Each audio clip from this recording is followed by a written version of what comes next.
Hey guys what's up, welcome back to my channel Gyan club everything, जहां पर हम ज्ञान बांटते रहते हैं।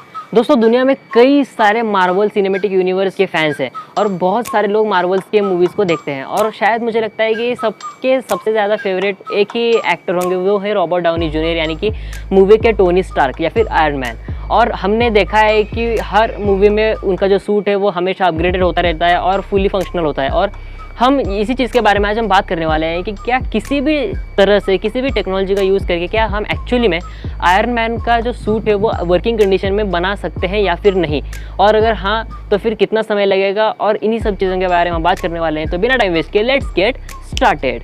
सो गाइस, जैसे कि हमें पता है कि जो टोनी स्टार्क या फिर रॉबर्ट डाउनी जूनियर जिन्होंने ये रोल प्ले किया है मार्वल में दिखाए जाने के हिसाब से सबसे अमीर, और मैं जीनियस कहना भूल गया था, ही कैरेक्टर है। सो इस हिसाब से टोनी स्टार्क ने जो आयरन मैन बनाया है वो जो सूट है वो कैसे हम बना सकते हैं। सो इसमें पहले जो चीज़ आती है वो है वो जिस मटेरियल से बनाया गया है। सो जब अगर हम आयरन मैन 1 को देखें, जिसमें टोनी स्टार्क ने मूवी के एंड सीन में बताया था कि ये जो सूट है ये एक्चुअली में आयरन का नहीं बना, लेकिन गोल्ड और टाइटेनियम का जो कॉम्बिनेशन है या फिर हम जो कह सकते हैं कि एलॉय है, उससे ये बना है, जिससे कि टोनी स्टार्क का जो एक सूट है वो ज़्यादा मजबूत भी हुआ था और जो सारी जो अटैक्स है उसको वो झेल सकता था। इसलिए अगर हम रियल लाइफ में अगर उसकी बात करें तो हाँ, हमारी दुनिया में टाइटेनियम जो है वो एक तरह से दुनिया का एक सबसे हार्डेस्ट और स्ट्रॉन्गेस्ट मेटल है। तो इस हिसाब से अगर हम एक आर्मर की बात करें तो हम बना सकते हैं स्ट्रॉन्गेस्ट जो टाइटेनियम है। और अगर हम थोड़ा सा सोना अगर थोड़ा सस्ता हो जाए तो फिर हम उसमें गोल्ड ऐड करके गोल्ड और टाइटेनियम के एलॉय से एक आर्मर सूट बना सकते हैं। लेकिन हाँ, एक्चुअली में देखा जाए तो फॉर एग्जाम्पल जहाँ पे ऐसे जॉइंट्स होते हैं, यहाँ पे जो जॉइंट्स होते हैं हमारे बॉडी में, वहाँ पे हमें कुछ एक फ्लेक्सिबल लेकिन ड्यूरेबल मटेरियल लगाना पड़ेगा, क्योंकि वहाँ पे अगर हमने एक स्ट्रॉन्ग मटेरियल लगा दिया तब उसके बाद फिर हमें मूवमेंट करने में शायद तकलीफ हो सकती है। तो उसके लिए हमें शायद जो चेन के ग्लव्स जैसे आते हैं, जैसे कि आपने देखा हो, वो जो मेटल से बने होते हैं लेकिन वो एक फ्लेक्सिबल होने की वजह से, मतलब वो जॉइंट से बने होते हैं, इसलिए हम उसको मूव कर सकते हैं। तो आप उनका हम यूज़ कर सकते हैं जिससे कि हम एक आर्मर बना सकें जो फुल्ली कवर्ड भी हो और वो आर्मर के अंदर होगा, वो किसी भी जगह से एक्सपोज ना रहे। सो हम इस तरह से देखें तो आर्मर एक्चुअली में बनाया जा सकता है। और अगर हम यूट्यूब में सर्च मारें तो बहुत सारे यूट्यूबर्स हैं जो इंजीनियर्स भी हैं, उन्होंने ऐसे आर्मर्स एक्चुअली में आयरन मैन के बनाए हैं। सो ऐसा हम नहीं कह सकते कि आयरन मैन एक्चुअली में इतना भी इम्पॉसिबल है। तो एक तरह से एक जो चीज़ है जो कि है आर्मर, वो एक्चुअली में बनाया जा सकता है। अब हमें जो एक्चुअली में 3 चीज़ें जो सबसे इंपॉर्टेंट है उसमें से एक चीज़ हो गया आर्मर की, दूसरी चीज़ हमें है वो है पावर सोर्स की। तो पावर सोर्स जो है वो जिस हमें जैसे आयरन मैन में दिखाया गया है कि टोनी ने आर्क रिएक्टर बनाया था, ने जैसे कि हम कोई भी टोनी स्टार्क ने है तो ये शायद ये आसान हो सकता है हमें ये आर्क रिएक्टर बनाने को, क्यों एक्चुअल में ये टेक्नोलॉजी प्रोसेस करती है। क्योंकि रियल लाइफ में अगर देखा जाए तो जो न्यूक्लियर रिएक्टर्स हैं जिससे हम इलेक्ट्रिसिटी तैयार करते हैं वो एक्चुअली में है, लेकिन प्रॉब्लम ये है कि वो जैसे टोनी स्टार्क ने अपने चेस्ट में लगाया है इतना छोटा वो नहीं है। वो एक्चुअली में देखा जाए तो एक 2 मंजिला इमारत जितनी बड़ी, तो एटलीस्ट कम से कम अगर छोटा रिएक्टर हम देखने की कोशिश करें तो वो एटलीस्ट 2 मंजिला इमारत जितनी बड़ी होगी। और हमें नहीं लगता कि आयरन मैन इतनी बड़े आर्क रिएक्टर वो शायद लेके कहीं घूम सकता है। Tony Stark was able to build this in a cave with a bunch of scraps. सो अगर दूसरी चीज़ अगर हम देखें तो जो है बैटरीज, लेकिन बैटरीज इतनी ज़्यादा पावरफुल आजकल इतनी अब हमने इतनी बनाई नहीं है जिससे कि आयरन मैन इतना पावरफुल हो सके कि जो वो आसमान में भी उड़ सके और एनिमी से अटैक भी कर सके, और फिर भी उसके पास इतनी एनर्जी बची रहे कि वो वापस घर पे आ सकता है। सो आर्क रिएक्टर अगर हम देखें तो इतना जल्दी बनाना शायद ही मुश्किल होगा। प्रॉब्लम ये है कि उसको इतना छोटा कैसे बनाया जाए, क्योंकि ये बहुत ही ज़्यादा इम्पॉसिबल है।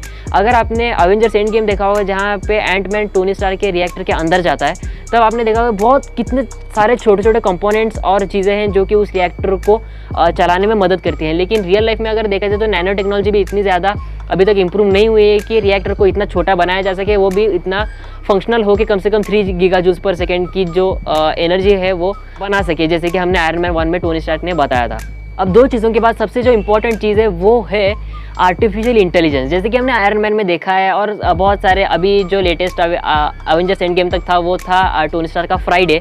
और जो भी हम कहें कि वह भले वो जार्विस हो या फिर वो फ्राइडे हो, लेकिन ये जो आर्टिफिशियल इंटेलिजेंस है, क्या हम रियल लाइफ में पोजेस करते हैं ये टेक्नोलॉजी? तो हाँ, हम टेक्नोलॉजी पोजेस करते हैं। और कहा जाए तो दुनिया में बहुत ज़्यादा आर्टिफिशियल इंटेलिजेंस ने इतनी तरक्की कर ली है कि वो बहुत सारे काम कर सकता है। और अगर हम देखें तो सोफी या फिर सोफिया नाम का एक रोबोट है, वो एक्चुअली में जैसा हम उसके साथ बात करें या फिर हम उसके साथ रिस्पॉन्ड करें, उसी के हिसाब से वो फिर हमारे साथ इंटरेक्ट करती है और हमें रिस्पॉन्ड करती है। सो एक हम कह सकते हैं वो भी एक ह्यूमनॉइड आर्टिफिशियल इंटेलिजेंस है।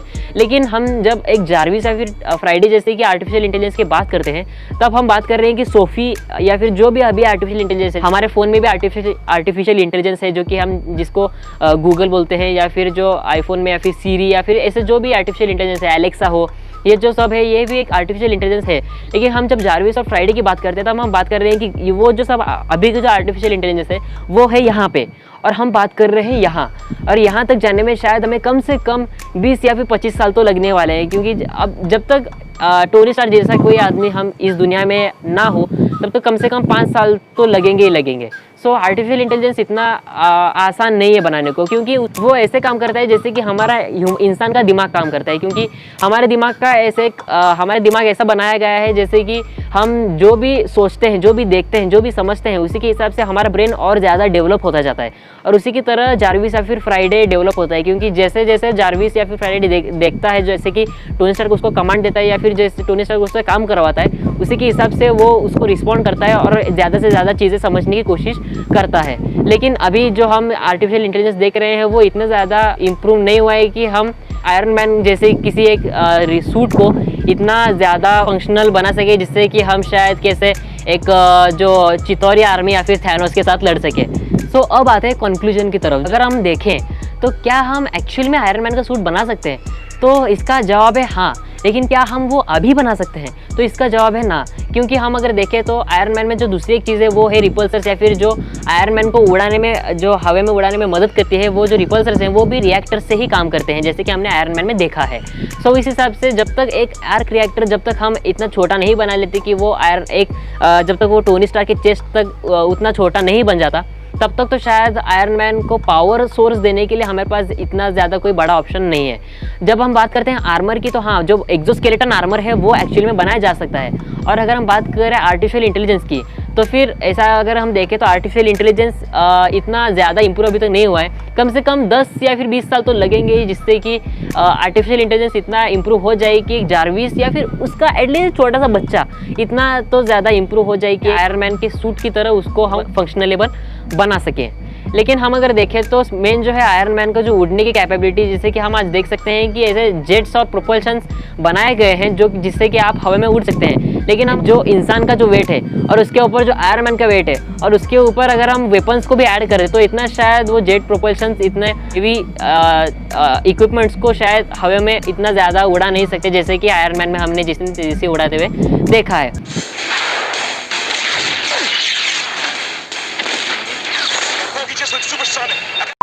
दुनिया में शायद एक ही सुपर हीरो है जो है आयरन मैन, जो एक्चुअली में बनाया जा सकता है, लेकिन इतनी जल्दी नहीं। तो शायद हम आयरन मैन का सपना थोड़ा देर से ही सही पूरा होगा ज़रूर, लेकिन शायद इसको कई साल और लगेंगे जब तक हमें इस दुनिया में अगर कोई टोनी स्टार जैसा कोई बंदा ना हो। सो आई होप आपको ये वीडियो आज का पसंद आया हो, इतना पसंद आया हो कि आपने नीचे सब्सक्राइब के बटन को ठोक दिया होगा, और अगर हाँ तो फिर नोटिफिकेशन बेल को भी इनेबल कर दीजिए ताकि आपको मेरे वीडियोस की नोटिफिकेशंस आती रहे। आप मुझे ज़रूर बताइएगा, मैं आगे और ऐसे ही नए नए वीडियोस लाता रहूँगा। और स्पेशली अगर आपको ऐसे जो आयरन मैन का जैसे मैंने बताया, अगर आपको किसी और अवेंजर के बारे में जानना चाहते हो तो फिर मुझे ज़रूर बताइएगा, मैं उसके ऊपर भी वीडियो बनाने की कोशिश करूँगा। तो आज के लिए बस इतना है दोस्तों। इंस्टाग्राम पर मुझे फॉलो कीजिएगा और ऐसे ही मुझे सपोर्ट करते रहिएगा। Thanks for watching friends.